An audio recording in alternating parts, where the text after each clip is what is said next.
হলো আমাদের চলছে নাটকের শুটিং। এই নাটকটার নাম কি সেটা আপনাদের পরে জানিয়ে দেবো। আর এই নাটকটার শুটিং হচ্ছে কিন্তু একটা নদীর মাঝখানে। এইটা হলো কিন্তু একটা ফেরি, বটিয়াঘাটের একটা ফেরি। ফেরি আমি কিন্তু এখন আস্তে আস্তে নদীর ভিতরে নামতেছি। আর ওই ফেরিটা তো নদীর উপরে থাকবে না, নদীর ভিতরেই। আর এই যে আমি নদীর প্রায় মাঝখানে, ওই যে ছোট্ট একটা কাদা কাদা দেখছি, ওটা হলো মূলত একটা নদী। মূলত ওই যে কর্নার থেকে একদম এই কর্নার, এই পুরোটা হলো একটা নদী। কিন্তু নদীটা ভরাট হতে হতে এখন একটা খালের মতো আছে। আর যদি ব্রিজটা দেখে, এই হলো ব্রিজ, ব্রিজটা লক্ষ্য করলে বুঝতে পারবেন কত বড় একটা নদী ছিল। এই নদীটা এখন শেষ। শুধু এইখানে এক অবস্থা না, বাংলাদেশের বেশ কিছু নদী খাল এমন অবস্থা হয়ে গেছে, এবং এগুলো খননের নাম হয় কিন্তু খনন হয় না। আসলে টাকাগুলো বরাদ্দ হয়, টাকাগুলো কোথায় যে কে জানে, আল্লাহ পাক জানে। এবং পিছনে দেখছেন কিন্তু বিশাল বড় যে আরেকটা নদী আছে, হালকা দেখা যাচ্ছে। ওই যে এই নদীটা যেখানে মিশছে, বলা চলে এটা শাখা নদী, ওটা হলো রূপসা নদী।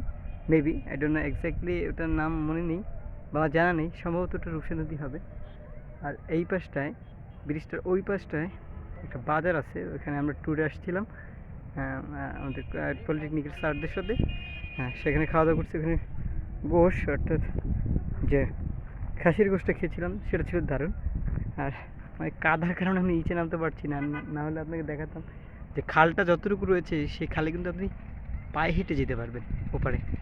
সো আসলে আর এই একটা 6 গ্রাম, 6 গ্রাম না 6 বাড়িয়া গ্রাম, একটি গ্রামে গিয়েছিলাম আমার নাটকের শুটিং করতে। অর্থাৎ আমার নাটক বলতে আমি নাটকে অভিনয় করেছি। নাটকের নাম ছিল বাবার ঋণ। তা বাবার 3 ছেলে, 3 ছেলের ভিতরে আমি ছিলাম ছোটো ছেলে। শুটিং শেষ করলাম, ওখানে একটা খাল ছিল, সেই খালে একটা শহরের ড্রেনের মতো, মানে শহরের বড় ড্রেন যেমন তেমন না, ওটা ছিল শহরের ছোট ড্রেনের মতো। মনে করেন যে রাস্তার পাশে যে ছোট্ট ছোট ড্রেন থাকে, ওই ড্রেনটার মতো একটা খালের অবস্থা। ব্রিজ আছে এবং সেই জায়গাগুলো অনেকে দখল করছে, গাছ লাগাচ্ছে, সবজি লাগাচ্ছে। এটা হলো করুণ অবস্থা। যদি এই দিকটা লক্ষ্য করেন আপনি, শুটিং কিন্তু চলছে, আর একটা ফেরি, মানে এটা কল্পনা করতে পারেন একটা ফেরি।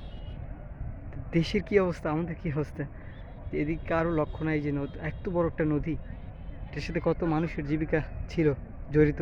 এবং নদীটা যদি আবার খনন করা হয়, কত মানুষের জীবন এই নদী থেকে জীবনযাপনের পন্থা আসবে। সো পরে কথা বলি। আল্লাহ হাফেজ, ভালো থাকবেন।